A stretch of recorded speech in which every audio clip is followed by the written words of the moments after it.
Bon dia. Jo inicio l'acte, però la presentació del nostre conferenciant la farà el professor Joaquim Albareda.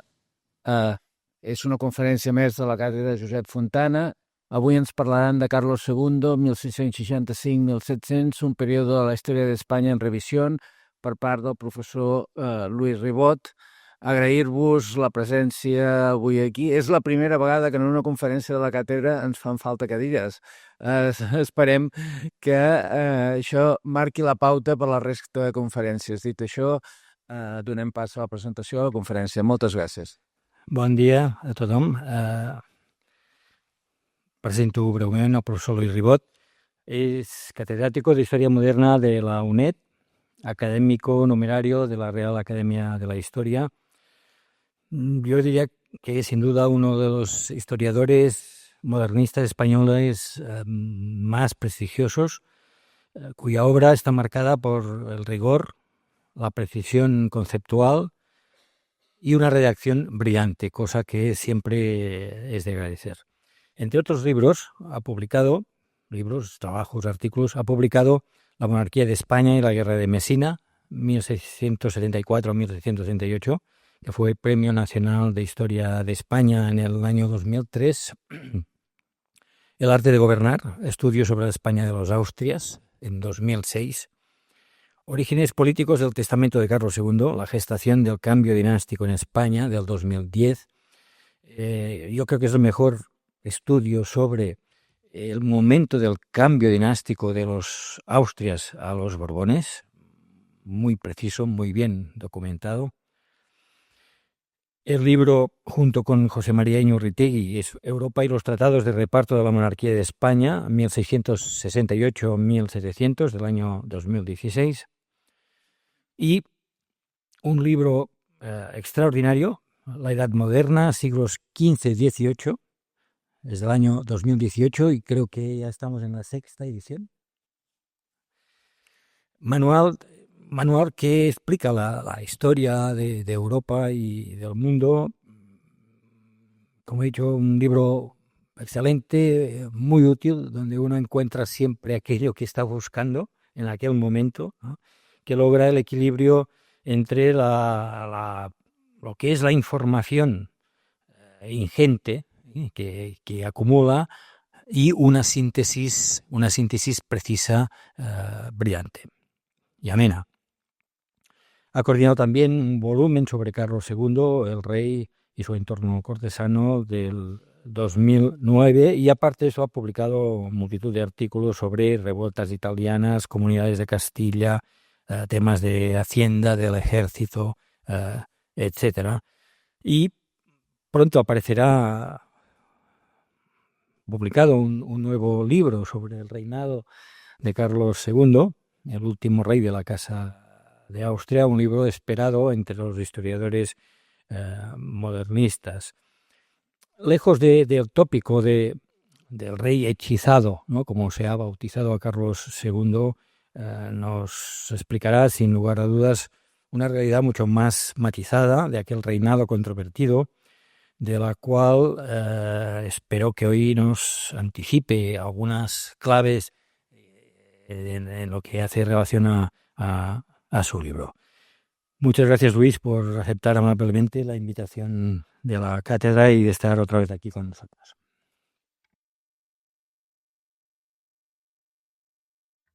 Sí, buenos días, muchas gracias. Gracias en primer lugar al director de la cátedra, el profesor Josep Pi, que me ha presentado y que me ha invitado. Y además porque para mí constituye un orgullo, un honor inmerecido estar en la cátedra de un historiador tan importante como Josep Fontana, a quien conocí en vida y cuya desaparición seguimos lamentando. Y gracias de una manera muy especial a Joaquim Albareda, que ha sido mi amigo y compañero, quien me ha invitado ya en otras ocasiones. Él es siempre enormemente generoso conmigo. Es un placer para mí estar en Barcelona y estar aquí en la universidad, en la prestigiosa Universidad Pompeu Fabra. Efectivamente, yo voy a hablarles de algo que, ayer me han llegado las segundas pruebas de este libro, que es Carlos II, el final de la España de los Austrias, que publica Marcial Pons Ediciones, y que pues, espero que querían presentarlo para la Feria del Libro. No creo que llegue, pero bueno, da igual, porque si es hasta a mediados de mayo, pues a mediados de mayo será. Realmente se trata de un periodo que está siendo objeto de revisión, como dice el título de mi intervención de hoy. Porque durante muchísimo tiempo el reinado de Carlos II fue un periodo prácticamente hueco, vacío. Si ustedes miran las historias de España, de no sé, las más clásicas, Lynch, Eliot y algunas anteriores, verán que se da un salto prácticamente desde el final del reinado de Felipe IV a la Guerra de Sucesión. Hay unas muy pocas páginas dedicadas al tiempo de Carlos II, pero poquísimas. Y desde luego siempre en una visión enormemente negativa, tanto si fueran historiadores españoles como historiadores extranjeros. Una especie de vacío, un periodo inexistente. Esto, claro, los historiadores no podemos permitir la existencia de periodos inexistentes. La historia es un continuum. No existen periodos inexistentes, con independencia de quiénes fueran los gobernantes, cómo se hicieron las cosas, etcétera. Y lo que sí que he de decir es que pues desde hace 30, 40 años las cosas están cambiando y en el momento actual, bueno, pues hay muchísima gente que está estudiando este periodo. Creo incluso que tal vez sea el más estudiado o el más investigado actualmente de todos los reinados de la Casa de Austria. Esto quizás es mucho decir, pero digo tal vez, no hago ninguna afirmación. Evidentemente, claro, las cosas están cambiando. Y bueno, si uno ve la enorme cantidad de bibliografía que yo cito en mi libro, si vamos a lo que ocurría, pues no sé, en el año 90, cuando yo publiqué una síntesis en la historia de España de Méndez Pidal sobre este reinado, bueno, pues, ha cambiado las cosas de una manera radical. Bien, ¿qué podemos decir? ¿Cómo podemos hacer un resumen, que es todo lo que puedo hacer en el tiempo del que dispongo? Bueno, el reinado creo que se puede seguir dividiendo en los tres periodos ya clásicos en los que se ha dividido, que sería, por un lado, la regencia, es decir, los años hasta el año 77 o 79, porque el periodo de Don Juan de Austria es un poco indeciso, si todavía continúa la regencia, si ya es pleno gobierno. Bueno, por un lado la regencia hasta finales de los años 70, digamos, grosso modo. El segundo periodo, el periodo reformista, en segundo momento el periodo reformista, que coge claramente a Don Juan de Austria desde el año 77 y que se extiende toda la década de los 80 con los gobiernos del duque de Medinaceli y del conde de Oropesa. Periodo reformista. Llamamos periodo reformista porque es aquel en el que las reformas tienen una mayor enjundia, un mayor peso. Pero no quiere decir que no haya reformismo todo el reinado, como luego comentaré. Lo que pasa es que es el momento culminante de tales reformas. Y por último, la década de los 90, que yo definí en mi estudio, al que acabo de citar, como la década de Mariana de Neoburgo, porque el influjo de la reina consorte en Mariana de Neoburgo en estos años es muy fuerte, muy superior al de cualquier reina consorte. Toda reina consorte tenía un poder importante, pero esta, bueno, incluso interviene de una manera activa con grupos favorables.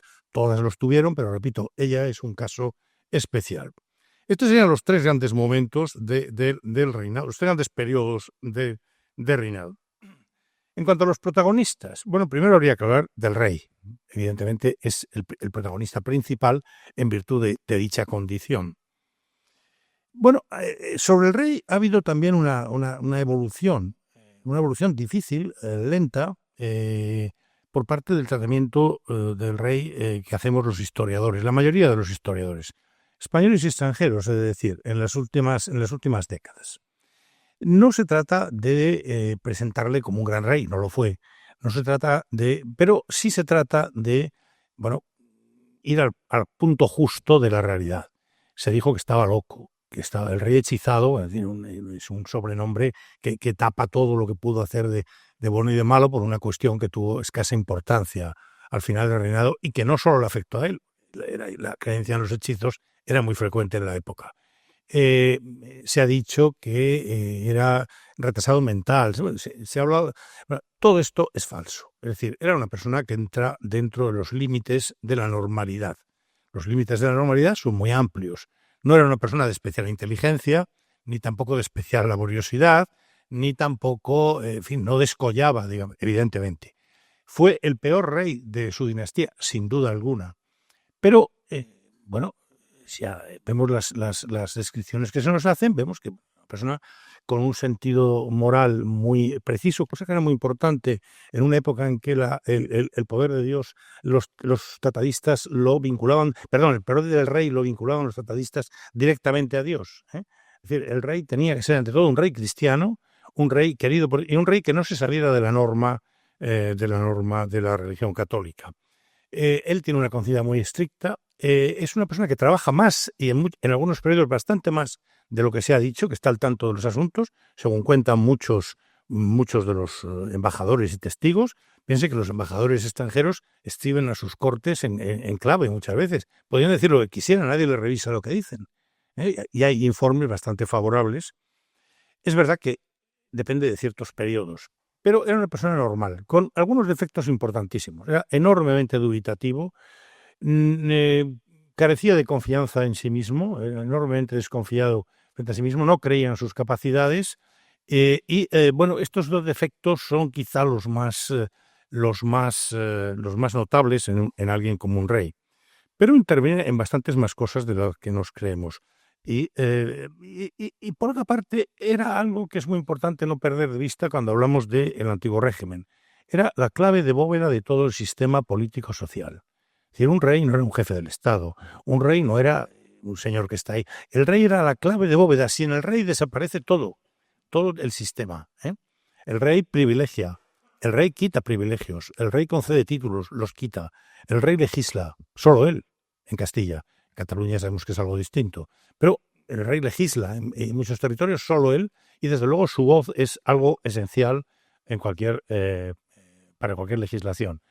Bueno, el rey nombra y quita los oficios, el rey está detrás de todo. Por eso cuando ustedes cogen los estudios de Carlos II decidió, Carlos II nombró, bueno, es él o quien lo haga, pero él es la clave sin la cual todo esto no se hubiera podido hacer. Y luego hay una cosa. Él era una persona que asistía rigurosa y puntualmente, era rey las 24 horas del día, asistía a las misas en la Real Capilla, que eran un rollo insoportable, casi diario, misas, celebraciones litúrgicas, de horas, asistía a las recepciones a los embajadores. Hay un embajador de los años 90, un embajador saboyano, Costanzo Operti, que estuvo 10 años en Madrid y creo que no sé si en 200 y pico entrevistas tuvo con el rey, y cuentas lo que... Es decir, recibía a los embajadores, asistía a los besamanos. Cuando salía del palacio iba a las iglesias, a los lugares de paseo. Era rey de 24 horas del día, lo cual también es pesado. Y además desde que apenas no había cumplido los 4 años. Y algunas cosas hay que... Bueno, se trata, repito, de poner el punto en fin, situarlo un poco mejor de lo que la historia le ha situado.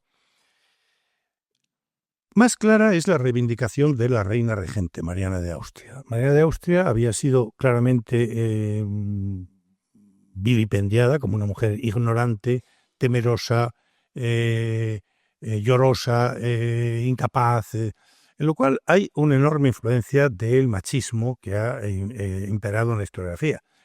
La idea de una mujer gobernante raramente se admitía, pero hay una enorme influencia, pero también una desconsideración que no tiene en cuenta la realidad. Como toda princesa de una casa soberana, como era la casa de Habsburgo a la que pertenece, ha sido educada para reinar. Y además educada para la posibilidad, que les ocurría a muchas de ellas, de que su marido muriese, el rey, muriese antes que ellas, cosa que era lo muy frecuente, y tuvieran que hacerse cargo de una regencia, cosa que también ocurrió en muchas ocasiones. Cuando ella la casan con Felipe IV, ya mayor, bueno, en realidad ella es mucho más joven, están casándola con un anciano enfermo y que no tiene hijos. Con ella tendrá algunos, entre ellos Carlos II. Bueno, es muy probable que lo que ocurrió, prever lo que iba a ocurrir, que iba a ser regente. Tiene una enorme capacidad, es una mujer que manda, es una mujer que se entera, es una mujer que interviene mucho en la política exterior, que está detrás de los consejos. Esto debilita un poco la idea que ha habido siempre de la fuerza de los válidos. Los válidos tenían menos fuerza, el famoso padre jesuita Nitard o Fernando de Valenzuela, menos fuerza de lo que se ha dicho, porque ella estaba al tanto y ella nunca perdió la autoridad y la capacidad de decidir. Por supuesto, don Juan de Austria, el medio hermano del rey, ha sido bastante reivindicado, está siendo reivindicado.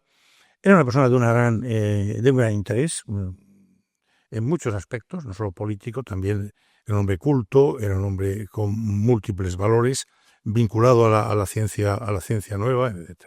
Y luego la aristocracia. Entre los aristócratas hay muchísimos personajes de valor, de valía. Existía un poco la idea, y en algún libro está escrito, de la falta de cabezas. Es decir, ¿qué pasa? Las cabezas en España desaparecen a mediados del siglo XVII. Ya no hay cabezas interesantes, no. Esto es una barbaridad, esto es una consecuencia, esto es una contaminación, diría, para utilizar una palabra que entendamos todos, de la idea de la decadencia absoluta y total. No. Claro que hay cabezas importantes. Hay gobernantes importantísimos en España, en los virreinatos, en los ejércitos, en las embajadas, en fin, podría citar muchos, el conde de Medinaceli, el duque de Medinaceli, conde de Oropesa, el marqués de los Vélez, los dos últimos almirantes, el condestable de Castilla, el conde de Santisteban, en fin, la mención sería larguísima. Y estoy hablando de nobles, pero también hay personajes importantes entre nobles nuevos, hay personajes importantes entre los hombres de negocios, muchos de los cuales se van a ennoblecer, personajes muy importantes. Hay personajes muy importantes entre altos eclesiásticos, pensemos en el cardenal Pascual de Aragón o en el cardenal Portocarrero, etcétera, etcétera. Es decir,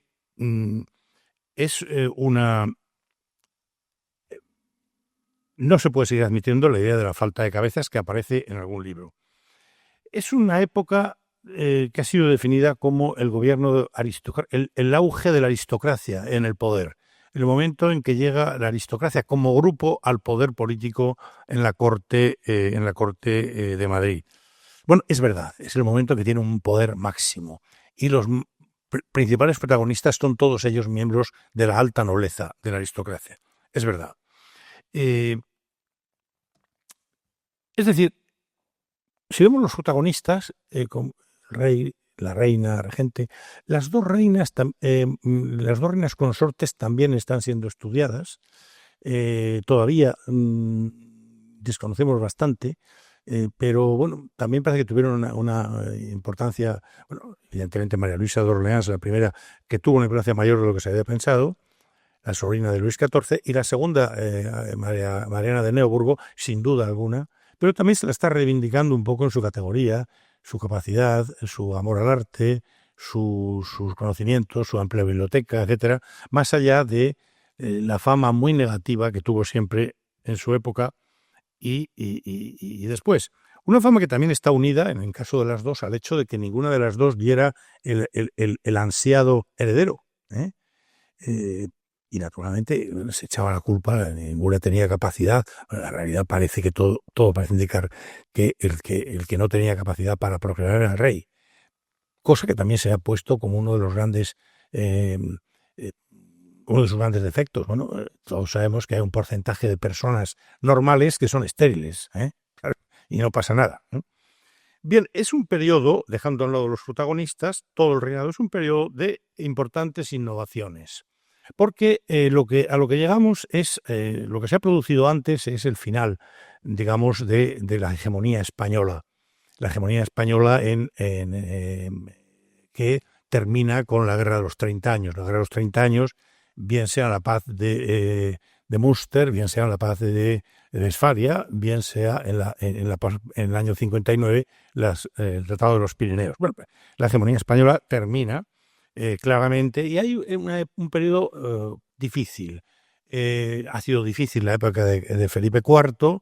En Cataluña, como saben, ha habido una gran rebelión, ha habido rebeliones en Nápoles, ha habido un momento en el que salta casi por los aires la estructura de la monarquía, y de ahí que, bueno, aunque estas cosas se hayan acallado y tal, bueno, es necesaria una época de reorganización, de reformas, de actuar de otra manera. Y en este sentido, el reinado es bastante positivo. En ese sentido es bastante positivo. Hay toda una serie de innovaciones políticas. Ha terminado el ciclo, o está en su final, el ciclo de los validos. El ciclo de los validos, que no solo hubo validos en España, el duque de Lerma, el conde duque de Olivares, hubo validos también en otros lugares de Europa y existen estudios sobre el fenómeno del validismo en el conjunto del continente. Parece que es un ciclo que termina. Y aunque la cultura política sigue girando en torno al valido, hay miles de escritos, y sin embargo se están buscando soluciones nuevas. Y hay muchos intentos de soluciones nuevas en el reinado. Voy a citarlos, no tengo tiempo para detenerme en todas ellas. La primera solución es la Junta de Gobierno. Estamos ante la primera regencia de tiempo de los Austrias. Y, claro, Felipe IV establece una Junta de Gobierno que ayude a su viuda a gobernar durante la minoría de edad de su hijo, el rey. La Junta de Gobierno es importante, la conocemos mal, su documentación básicamente se perdió. Y una de las grandes dudas es saber hasta qué punto el poder está en la Junta de Gobierno o el poder colegiado en la Junta de Gobierno o en el Consejo de Estado, que es el otro gran organismo. Bueno, aquí, en fin, yo creo que hay un reparto más bien en algunos momentos, pero repito que esto no lo sabemos muy bien. El Consejo de Estado es el segundo gran organismo. El Consejo de Estado alcanza ahora su momento culminante. El Consejo de Estado, como saben, lo crea Carlos V, pero tanto en el siglo XVI, tiene una importancia relativa, pasa por periodos. En el XVII, con los validos, disminuye su poder, y es ahora en el que ya prácticamente el fenómeno del validismo está de capa caída, o están sus epígonos, como se ha llamado a Anitar o a Valenzuela, y es cuando el Consejo de Estado como grupo, como organismo colegiado, adquiere un mayor poder que perderá con los Borbones, porque, como saben, con las secretarías de Estado y del despacho, los consejos pasan a tener un papel muy secundario. La Secretaría de Estado y del despacho, que se crea también, la ha creado Felipe IV, pero que ahora va a tener un gran poder. Es un poco el germen de lo que habrán de ser la Secretaría de Estado y del despacho de los Borbones, germen a su vez de los ministerios. Bueno, el secretario de Estado y del despacho es una figura nueva, es un personaje que no procede de la nobleza, es un burócrata, es un personaje que procede de la pluma, que es un secretario, pero es alguien que tiene un enorme poder, muy por encima del conjunto de los secretarios de los consejos. Y luego aparece por primera vez un primer ministro. El duque de Medinaceli recibe el título de primer ministro. Don Juan de Austria no lo tuvo. No parece que lo tuviera tampoco anteriormente en Valenzuela, pero sí que lo tiene claramente ya en 1680 el duque de Medinaceli. No lo tendrá, parece que no lo quiere tampoco el conde de Oropesa, y luego no vuelve a aparecer así como tal el título, pero se está avanzando ya hacia la idea. Estamos en un periodo de tentativas, de reformas, que no se sabe muy bien a dónde van a ir. Nosotros lo sabemos, pero ellos no lo sabían. Reformas, intentos, muchos fallidos, pero en fin, de cambiar las cosas. Y se está evolucionando hacia la idea de una persona que sea el responsable de la gobernación, el primero de los gobernantes, después, por supuesto, del rey. Esta idea del primer ministro que no se consolida en cualquier caso. Hay innovaciones también en el gobierno del... estamos avanzando, en el fondo, hacia un gobierno más ejecutivo. Esta idea del avance hacia un gobierno más ejecutivo, esto no es nuevo. Ya los validos fueron un intento de avanzar hacia un gobierno más ejecutivo, superar las lentitudes de la polisinodia del sistema de consejos, dar más capacidad al rey de decidir en lugar de toda esta serie de consultas que se van enraizando y que van retrasando las cosas, permitir a quien gobierna intervenir de una manera más directa. Se está avanzando hacia un gobierno más ejecutivo ya, por tanto, desde el final del reinado de Felipe II, Felipe III con Felipe IV, hay avances y retrocesos. Ahora quizás es el momento en que se avanza de una manera más clara. Hay un modelo, que es Francia. Francia va a ser el modelo político, la Francia de fin del XVII, Francia de Luis XIV, donde se ha avanzado claramente a un modelo ejecutivo.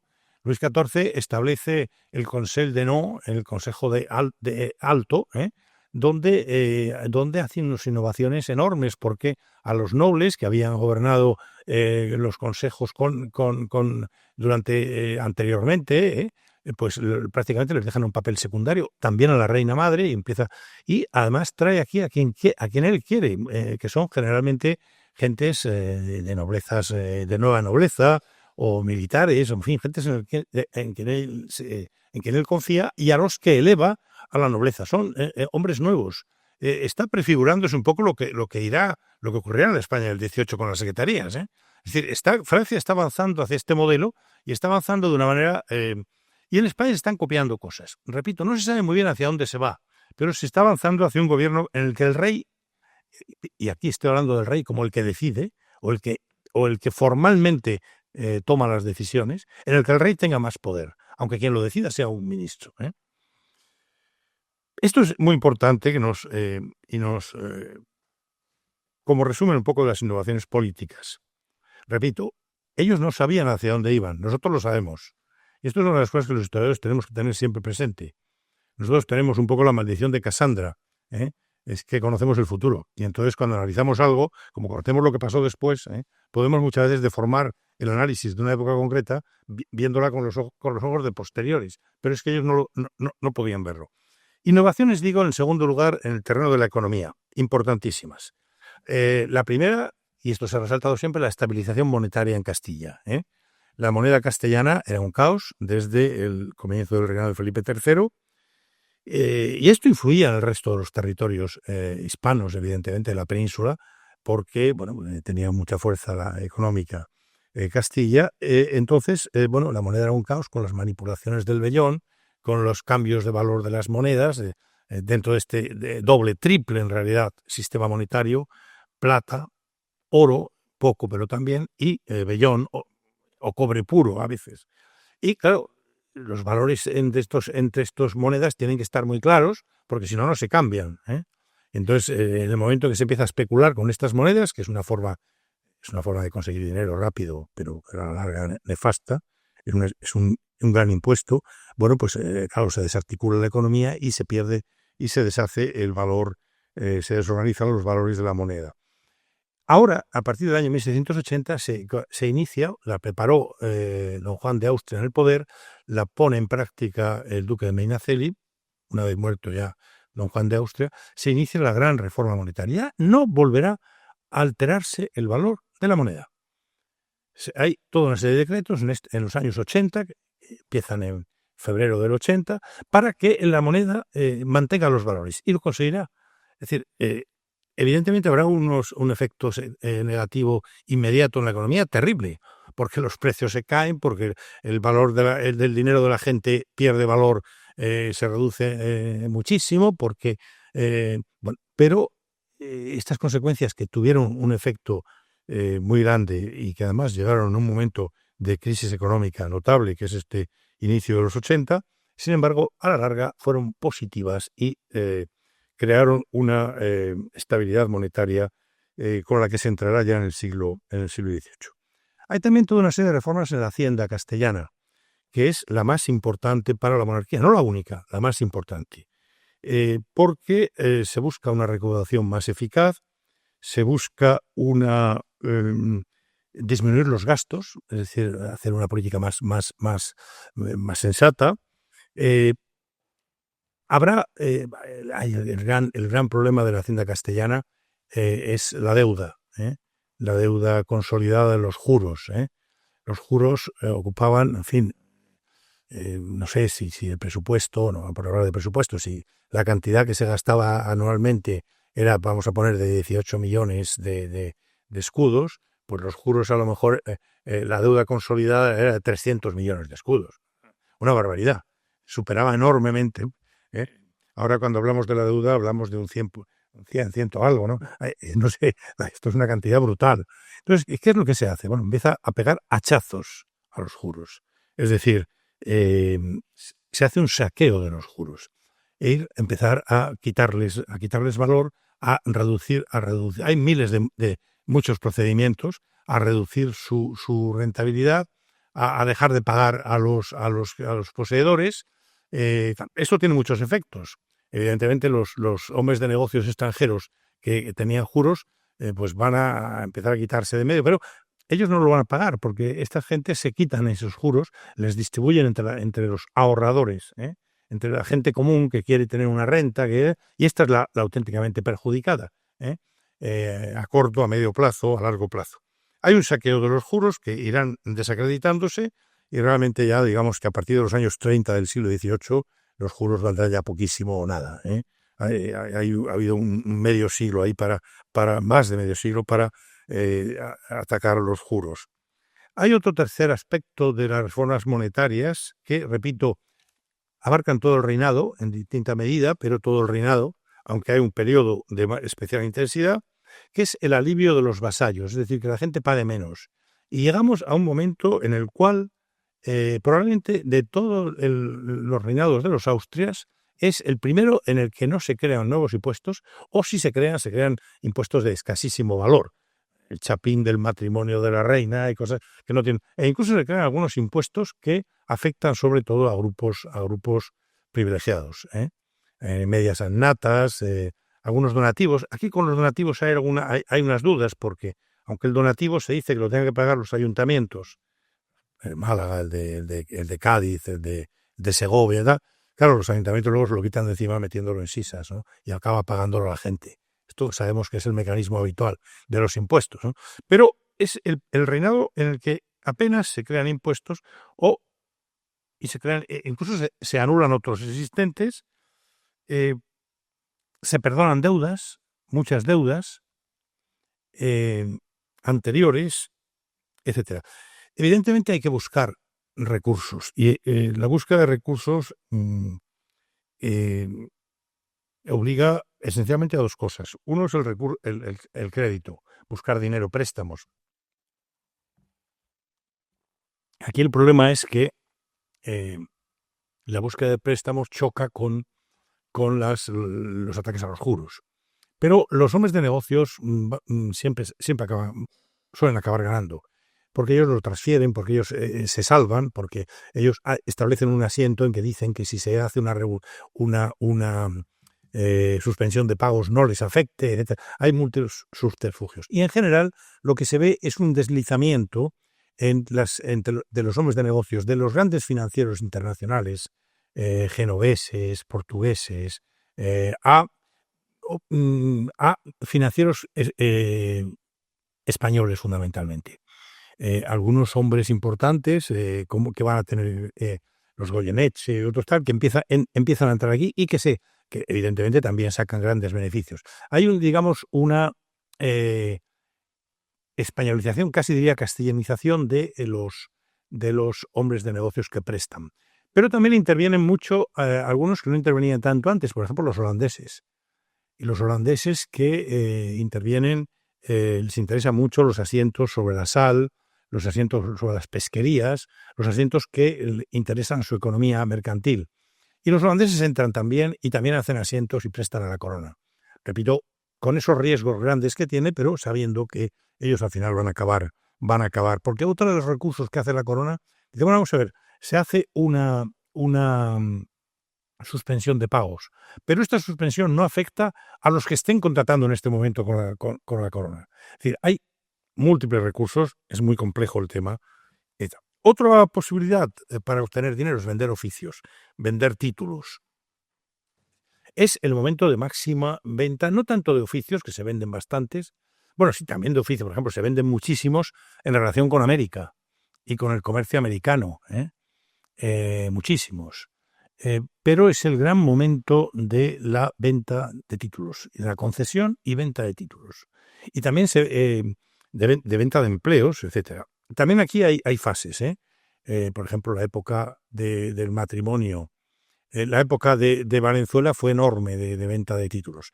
La época de Don Juan, aunque Don Juan ya no llega prácticamente, el primer matrimonio del rey, que es en el año 79, ya coincide, ya ha muerto Don Juan, genera una enorme venta de oficios, porque hay que sacar dinero. hay que sacar dinero donde sea para pagar el matrimonio, a pesar de que se escribe al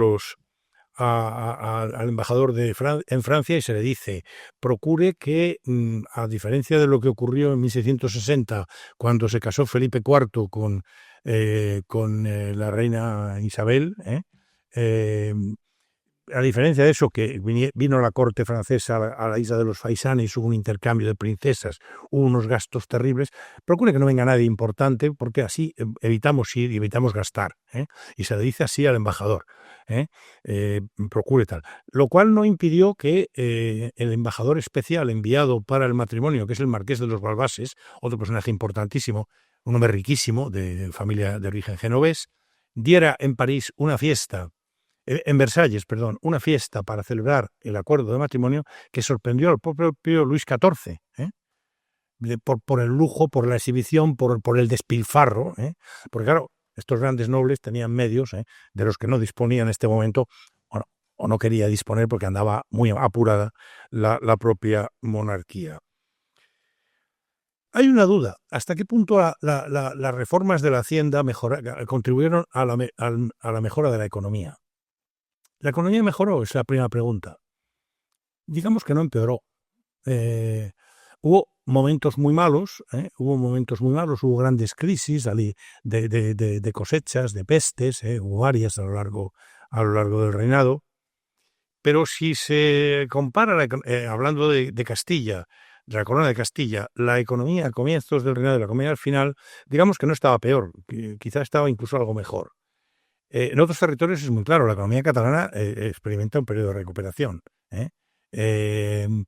Valencia quizá no tanto, pero desde luego en otros territorios europeos hay coyunturas diversas. En los Países Bajos españoles parece que la situación, a pesar de una guerra casi constante, como también la en Cataluña, pues la situación no fue tan mala económicamente. En parte también porque hubo una gran colaboración con los holandeses que intervenían. Y desde luego hay un territorio donde las cosas funcionan muy bien, que es América. Es el reinado, un gran momento para la América española. Esa América importante en el siglo XVIII tiene sus raíces aquí. México, por ejemplo, es un territorio en el que aumenta la población, aumenta la actividad económica, la industria, el comercio con México se configura un poco, ya lo era un poco con el Galeón de Manila, en el centro de esa economía mundo, que trae productos de Asia y los intercambia con productos europeos a través de Acapulco, México, y luego a través naturalmente de España, de Sevilla, Cádiz. De manera que, bueno, es dudoso que las mejoras hacendísticas mejorasen la situación en Castilla, pero que probablemente obedeció a otras cosas, la mejora, pero hubo una pequeña mejora. Y también hay alguna recuperación demográfica con respecto a la crisis anterior. Los años peores de la crisis fueron los mediados del siglo. A partir de los años 60 y mucho más a partir de los años 80 empieza a recuperarse algo la demografía castellana, algo, poco. Bien, otro aspecto que quiero tocar, voy muy deprisa, es el de la relación rey-reinos. La relación rey-reinos, la relación entre la corte y los territorios. Aquí ustedes saben muy bien que el primer lugar en el que se planteó esta cuestión fue en Cataluña en relación con el manido tema del neoforalismo. Evidentemente, no voy a entrar en esta cuestión del neoforalismo, pero lo que ha hecho la historiografía es no restringirse a Cataluña, sino hablar también de la relación rey-reinos en otros territorios fuera de la corona de Castilla, que es, digamos, donde está la corte central. En la relación rey-reinos hay de todo. En la relación con Cataluña, y sin entrar en la cuestión del neoforalismo, bueno, es evidente una cosa. La relación con Cataluña no empeoró, mejoró. Esto está claro, porque la relación con Cataluña en tiempos de Felipe IV fue muy mala, hasta el punto de que hubo una sublevación. Entonces, no empeoró. Al revés, con las élites catalanas hubo una relación bastante buena, se beneficiaron mucho de la venta y de la concesión de títulos. Bueno, esto es una evidencia. Hubo problemas, claro, sabemos la revuelta de la famosa revuelta de los Barretinas, que conoce también el profesor Alvareda. Bueno, claro, hubo problemas, pero son problemas fundamentalmente en el campo, con ciertos sectores. De luego las élites catalanas no apoyan la rebelión en ningún momento, porque problemas evidentemente hay en todos los sitios, ¿no? Entonces con Cataluña la relación no empeoró. Había problemas pendientes, van a salir a la luz después, que no estaban resueltos, esto está claro, pero no empeora, es un buen momento. No voy a decir lo que dijo Narcís Feliu de la Peña, ¿no? El mejor rey que ha tenido España, tampoco es esto, pero en el momento de loas, recién ha muerto, aunque también en estas loas hay algunas críticas, ¿no? Pero bueno, no fue un buen momento. Con otros territorios, bueno, pues, evidentemente hay, digamos que las situaciones son distintas. Hay territorios donde se impone el poder real, recorta privilegios y aumenta, en el caso de Sicilia, después de la revuelta de Mesina. Hay territorios donde hay un pacto más claro, hay territorios donde... Pero en general, la clave de Bóveda se mantiene. Es decir, la monarquía está basada en un pacto con las oligarquías de los distintos territorios.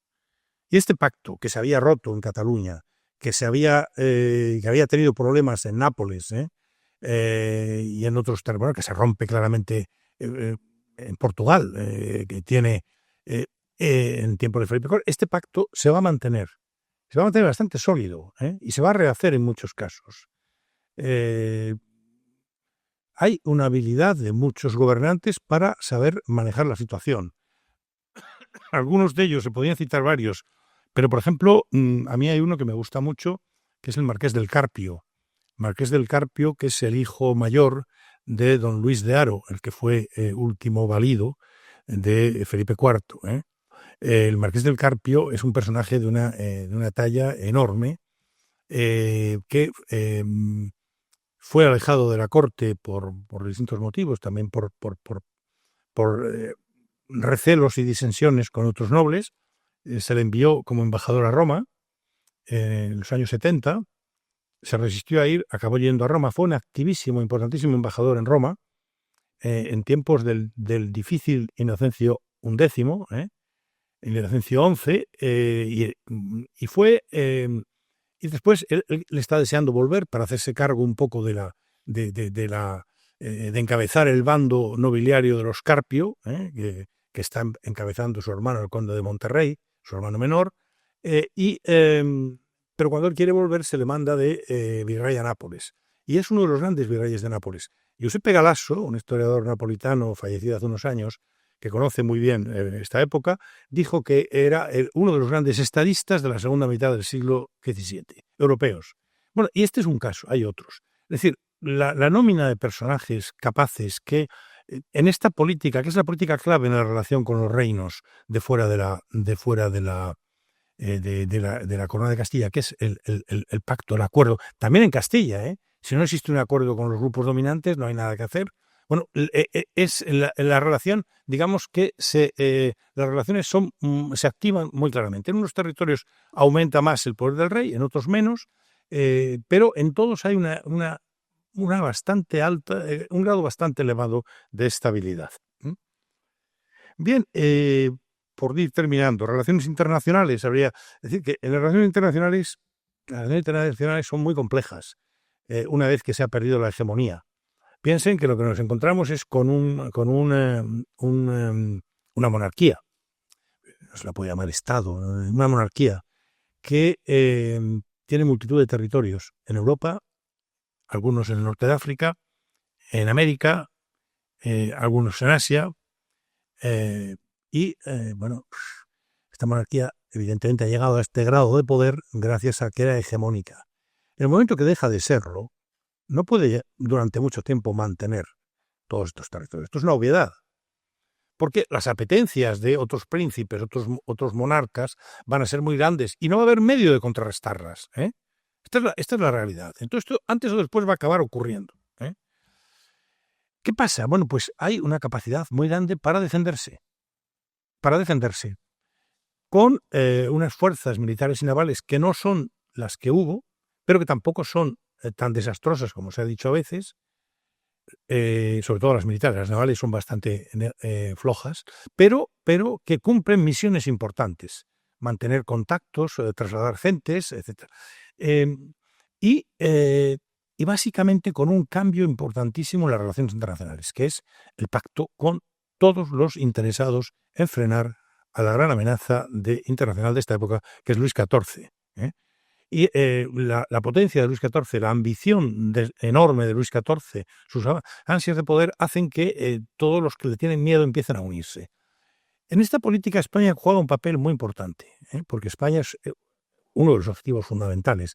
Primero los Países Bajos. La primera guerra de Luis XIV es la guerra de devolución, 667-68, en los Países Bajos, porque él quiere extender la frontera, quiere completar, digamos, los territorios que en algún momento estuvieron vinculados a Francia, pero sobre todo quiere defenderse.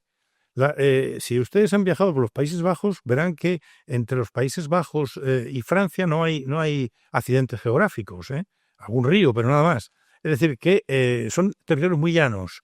Entonces, los ejércitos, la caballería, entra por ahí con una facilidad enorme. San Quintín, el gran triunfo de Felipe II, ahí se explica Y hubo numerosas entradas posteriores de los ejércitos desde los Países Bajos en Francia. También durante el reinado de Carlos II. Múltiples entradas. Porque incluso está amenazada París, de manera que uno de los grandes... es decir, se ha hablado siempre de la ambición de Luis XIV, pero también es la necesidad de defenderse. Él quiere cerrar ese flanco de los Países Bajos que le atemoriza.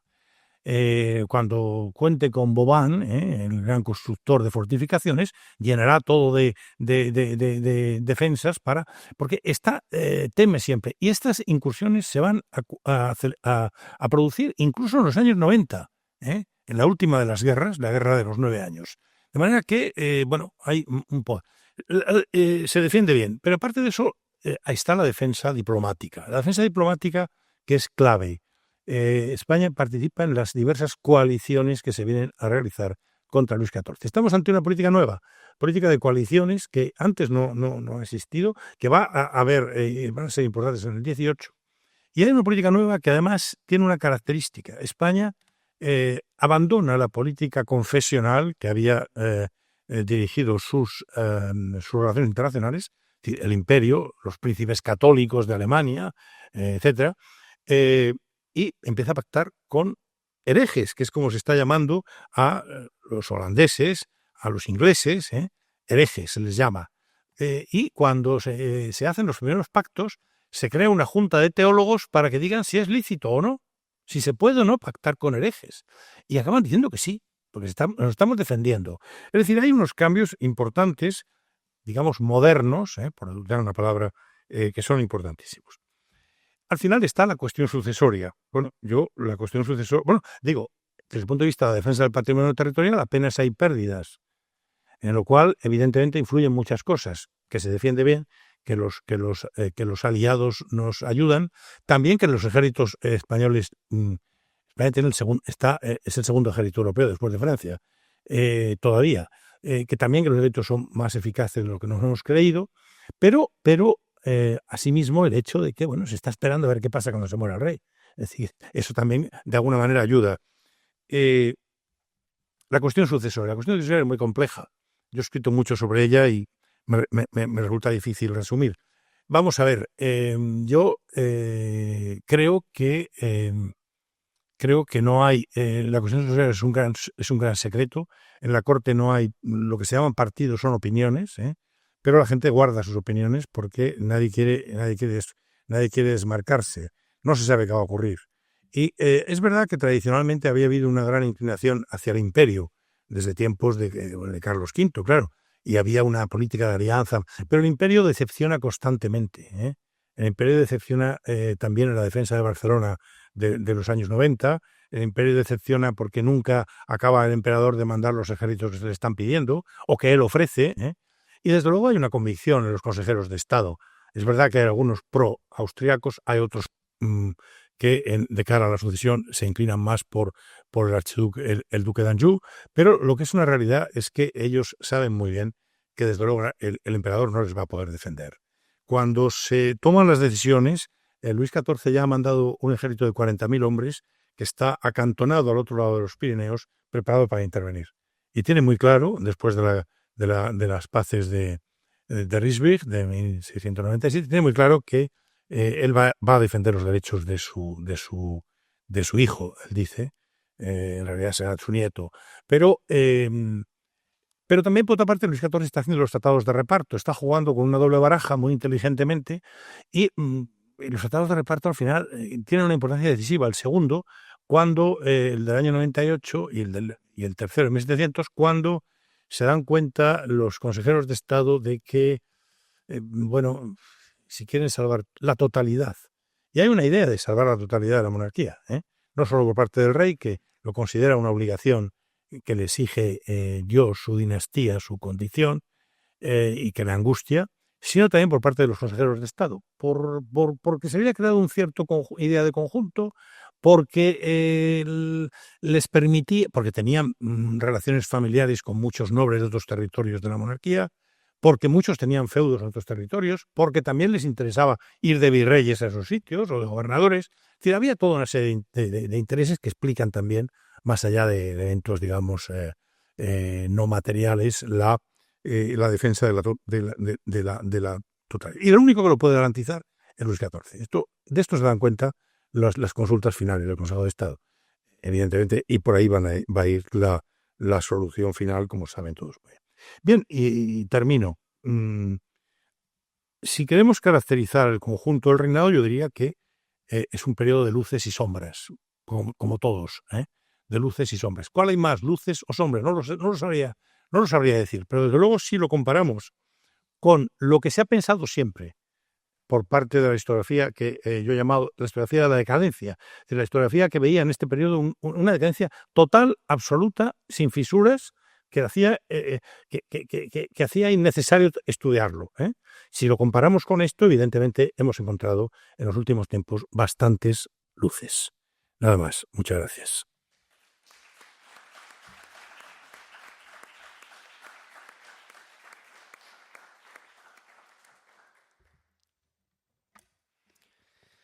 Bé, passem al torn de preguntes. Algú vol plantejar alguna qüestió?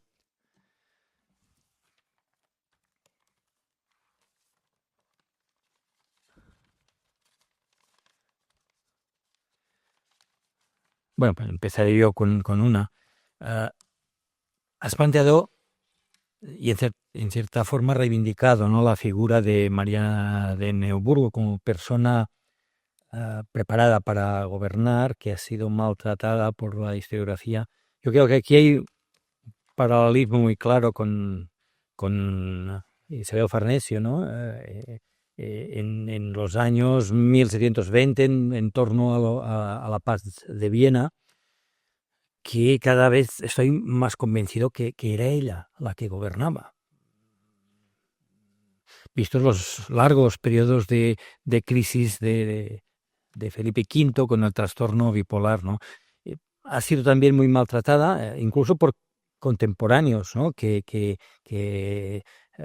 Recuerdo un texto del abbé de Saint-Pierre que dice, esa mujer, ¿dónde se ha visto, ¿no? Está usurpando las funciones del rey, etcétera, pero es que la situación era la que era. El rey no estaba en condiciones de gobernar, desaparecía durante largos periodos en que no salía de la habitación, sin comer, sin vestirse, etcétera, y por lo tanto la reina y otros consejeros, incluyendo el confesor, ¿no?, eran los que iban tomando decisiones en el día a día. Sí, bueno, es verdad. Lo que pasa es que yo he reivindicado, digo que se está reivindicando, todavía no está completado, pero ha habido algunos trabajos recientes que, bueno, van un poco por ahí. Falta aún mucho. ¿Se puede establecer un paralelismo entre las dos reinas por el hecho de la debilidad de los maridos? Sí, hasta cierto punto. Pero sí que he de decir una cosa.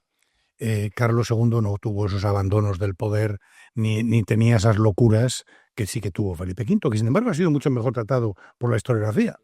Carlos II era un personaje con las debilidades que hemos dicho, pero jamás abandona el poder de la forma que lo hizo Felipe V. Y aparte de eso, otra cosa. Isabel de Farnesio es una mujer de una enorme talla, una enorme categoría. Ha sido muy atacada incluso en su época porque, repito, por la historiografía raramente ha ensalzado a una mujer gobernante. Si vemos la historia de España, Isabel era católica. No ha habido más. Raramente se ha ensalzado a una mujer gobernante. En lo cual, evidentemente, sí que hay que decir que hay un rasgo de desprecio, no lo voy a llamar machismo, es una palabra muy manida, pero un rasgo de menosprecio hacia la mujer por parte, inconscientemente por parte de muchos historiadores, y de no tener en cuenta lo que han hecho. Y también hay una realidad, y es que son menos visibles las mujeres. Isabel de Farnesio está tomando decisiones, pero su firma no aparece. Entonces los historiadores estamos viendo los papeles, y en los papeles, claro, no.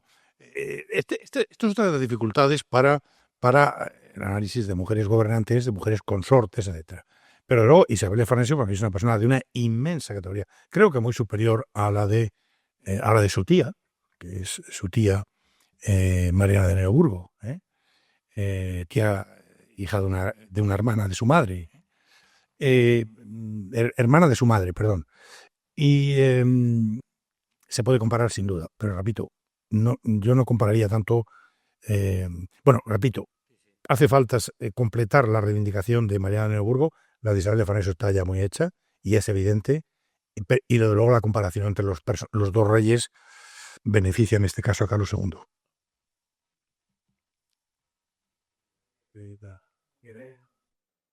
¿Qué relevancia tuvo? ¿Qué relevancia tuvo entre la rebelión que hubo en Cataluña para que Portugal se pudiera independizar? ¿Qué relevancia tuvo? ¿Cómo se definió todo? Gracias. El problema de los años 40 no es que haya una revuelta, es que hay muchas revueltas. Pero hay muchas revueltas al tiempo. Entonces, muchas revueltas al tiempo complican los problemas. Y unas en un sitio, otras en otro, ¿no? Entonces, claro, llega un momento en que la situación es muy compleja. Y se dio mucha más, se prestó mucha más atención a Cataluña que a Portugal. Es decir, se concentraron los ejércitos, la política de la corte dio mucha más importancia a recuperar Cataluña que a recuperar Portugal. Portugal es un poco la revuelta olvidada. Se deja ahí, no se da importancia, y de alguna manera una de las razones por las que triunfa, hay otras muchas, evidentemente el apoyo francés e inglés, que es importantísimo, ¿no? Al final, pero una de las razones por las que triunfa es precisamente porque se ha dejado mucho tiempo sin resolver. Y la razón fundamental, no sé si aquí no opera otra cosa, es que no se puede ir a atender a todos los palos al mismo tiempo. Y entonces a Cataluña se le da más importancia. Y luego hay otro factor coyuntural, que era la oleada de revoluciones en Europa en la década de 1640, ¿no? Bueno, en Nápoles, en Inglaterra, la Fronda en Francia, y los monarcas estaban realmente muy inquietos porque veían amenazado su poder, ¿no? Sí, aunque eso también tuvo la ventaja de que impidió que, por ejemplo, los franceses prestaran más ayuda tanto a Cataluña, que sí que la prestan, pero, por ejemplo, a Nápoles la ayuda que le prestan a Nápoles es ridícula. Prácticamente no pueden. Porque además en la política de la época también España está incitando a la Fronda. Está animando a que, a través de la diplomacia, que la Fronda adquiera auge para crearle problemas a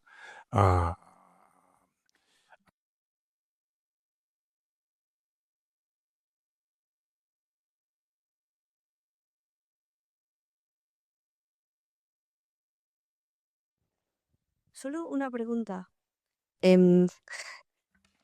Buenos días. ¿Usted sabe como perfectamente que el profesor Christopher Storrs decidió definir el reinado de Carlos II como el de la resiliencia, ¿le parece el, digamos, sustantivo adecuado? ¿Buscaría otro? Eso de la resiliencia para la monarquía parece que, a mi entender, parece ensombrecer las reformas. Es más importante el hecho de que no se pierde territorio que el hecho de que hay iniciativas nuevas. ¿Es una palabra adecuada? ¿Buscaría otra? ¿Cuál sería la que elegiría? Sí, yo soy poco amigo de las definiciones cerradas, porque me parece que en muchos momentos empobrecen más que enriquecer. No solo se ha dado esta definición, el grupo de historiadores vinculados en torno a Martínez Millán han hablado de la reconfiguración de la monarquía. También me parece una palabra, bueno, lo mismo, es poner etiquetas, ¿verdad? A mí no me gusta hacerlo.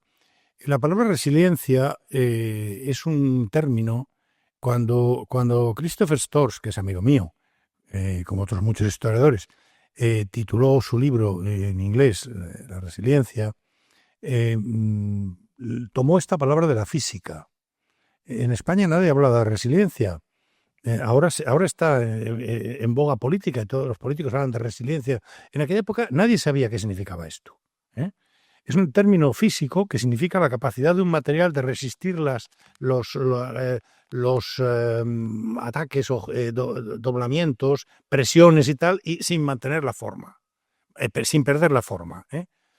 Bueno, fue un término curioso. Yo prueba de que nadie conocía este término, yo dirigía la colección de Editorial Actas que tradujo el libro al castellano, el libro de Christopher Storrs. El editor me dijo, oye, eso de resiliencia no vamos a ponerlo porque no lo entiende nadie. No veía lo que iba a ocurrir. Y vamos a poner resistencia. Digo, pero yo le dije, mira, no es lo mismo el término. Y yo le dije, no estoy de acuerdo. Pero entonces, ¿qué hizo el editor? Se puso en contacto con Christopher Storrs. Y Christopher Storrs, ¿qué más da, hombre? Pon resistencia. Y en algún congreso a mí me han dicho, porque ahora aparezco yo ahí como director de la colección, tú que tradujiste, que no, yo no traduje nada, fue el autor el que lo autorizó. A mí me parece... Claro, ahora todo el mundo entiende, entiende, no sé si lo entiende, pero ahora el blues es una palabra de uso general.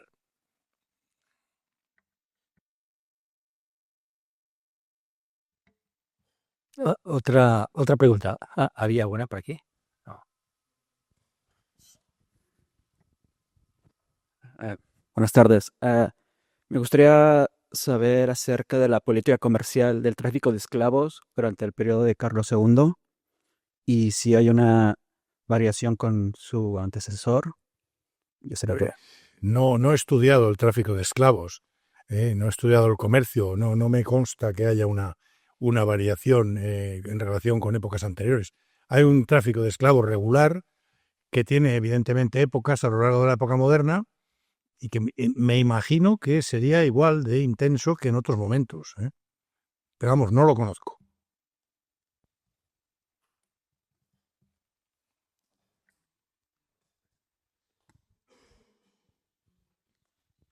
Usted ha hablado de la intervención del ejército imperial, entiendo, o sea, en relación con la futura guerra de sucesión y con su capacidad de intervenir. En época de Carlos II, o sea, a caballo entre el siglo XVII y XVIII, ¿qué capacidad tenía realmente el emperador de reclutar tropas de un imperio cada vez más lleno de estados protestantes que consideraban al emperador como un hereje? Bueno, no solo protestantes, y tenía múltiples problemas también con los húngaros y con los problemas de expansión, puesto que es una fase en la que empieza a expandirse sobre territorios del Imperio Turco, ¿no? En los Balcanes. Realmente el emperador militarmente tenía escasa capacidad. Escasa capacidad. Es verdad que en los últimos años del siglo aumenta esta capacidad, pero bueno, en la propia guerra de sucesión, según los vaivenes que tengan con las revueltas húngaras, mandará o no mandará tropas, porque hay momentos en que no puede. Desde luego no tiene la capacidad que tiene un Luis XIV. Y luego hay que tener en cuenta una cosa, a pesar de que se ha hablado de la crisis económica, de la crisis hacendística, la corona de Castilla, España, no solo la corona de Castilla, porque España, a través de Castilla, a través de Nápoles, a través de Flandes, porque no solo es Castilla la que está financiando, ¿no? Y en esto no lo he dicho, hay un incremento de la aportación de Nápoles, de Flandes, etcétera, a los ejércitos y a los gastos de esos territorios en tiempo de Carlos II, puesto que Castilla ya no puede más. A pesar de lo que se ha dicho, España está mandando subsidios constantemente al emperador. Es decir, el emperador recluta tropas, pero se las está pagando el rey de España. Muchas de las tropas que le pide se las manda, pero muchas veces se las está pagando él. Y manda tropas a Baviera, y manda tropas a Württemberg, y manda tropas... la idea no ha desaparecido entre los gobernantes del imperio, la idea de que el rey de España es rico y los puede financiar. Esto no ha desaparecido, y no desaparece en todo el periodo de Carlos II. Entonces, bueno, claro, los consejeros de Estado, ¿hasta qué punto se puede fiar de un señor que te está prometiendo cosas que no manda? Que te está que te está pidiendo dinero cuando quieres reclutar. Y luego tiene otro problema, está mucho más lejos. Es decir, geoestratégicamente tienes todas las de perder frente a un Luis XIV, que además está en su momento culminante. La guerra de sucesión no se hubiera dado si Luis XIV no comete las imprudencias que cometió. Estoy seguro. Pero nunca podemos saber ser profetas de lo que no ocurrió. Esto es una cosa difícilmente se hubiera dado. ¿Por qué? Pues porque, bueno, si Luis XIV acepta la idea de que no se unan los dos tronos, de que no Francia y España, de que no lo acepta, de que si no entran los Países Bajos para hacerse con todo, metiendo sus tropas, ¿qué hubiera ocurrido? No lo sabemos. Si no se apodera de todo el comercio de esclavos, de buena parte del comercio de esclavos, del derecho de asiento, que esto lo ha estudiado Carmen Sanzallán, tiene artículos sobre esto, ¿no? Si no se apodera del derecho de asiento para beneficiarse Francia, si no establece cláusulas de nación privilegiada en relación con América, que 14 entra a saco. No estaba en su manera de ser, el haberse mantenido, pues probablemente, pero por eso la guerra tarda en empezar. El emperador Leopoldo no nombra rey, no corona rey a su hijo hasta 1703, ¿no? Sí, casi, no sé en qué fecha, ¿verdad? Casi 3 años después de la... Entonces, ¿qué hubiera pasado? No lo sabemos. Pero hay una realidad, yo no entro en una cosa ni en otra, pero hay una realidad por parte de los consejeros de Estado que llevan la decisión hacia Francia, que a Carlos II le cuesta sangre, porque toda su vida ha odiado a Francia, pero hay una convicción clarísima en los últimos tiempos. Solo se mantendrá la unidad con un sucesor francés. Si no hay un sucesor francés, al día siguiente de la guerra, al día siguiente entran las tropas francesas y van a ver qué había pasado. Esto es una realidad. Gracias. ¿Con? No, gracias.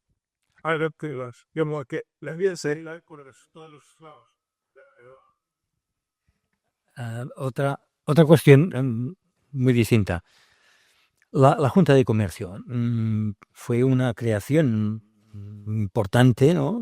Hacia 1680, bueno, también de ese momento, que marcó una línea que luego fue retomada en el 18 con un éxito importante, ¿no? Es otro.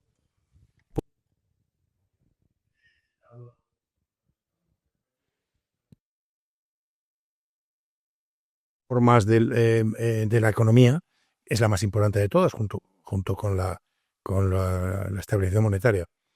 Y la Junta de Comercio, además, hay un trabajo reciente curioso, es que la Junta de Comercio, que se crea en principio para Castilla, se amplía teóricamente al resto y al conjunto de la monarquía, lo cual es una cosa sorprendente. No llega a tener efectos, pero hay disposiciones en el sentido de que afecta a todos los territorios de la monarquía.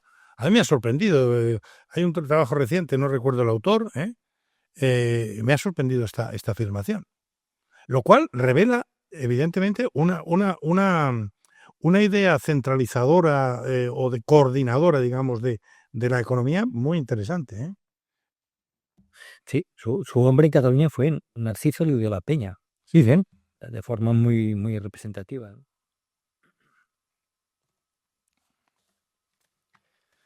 ¿Alguna pregunta més? Queda tot clar? Bueno, pues Espero que sí. te agradecemos, Sin dudas en el libro lo pueden resolver. te agradecemos mucho que hayas estado con nosotros y leeremos el libro. Y hasta... Muchas gracias. Para mí venir siempre a Cataluña es un placer. En todas razones porque ustedes verán que mi apellido primero es catalán y que mis antepasados pues son catalanes conocidos. Mi tatarabuelo era Antoni Ribot i Fontserè, periodista importante, mi tatarabuelo. Con él la familia se trasladó a Madrid y luego a Castilla y desconocemos si tenemos algún lazo en Cataluña en la actualidad. Pero siempre es un territorio querido.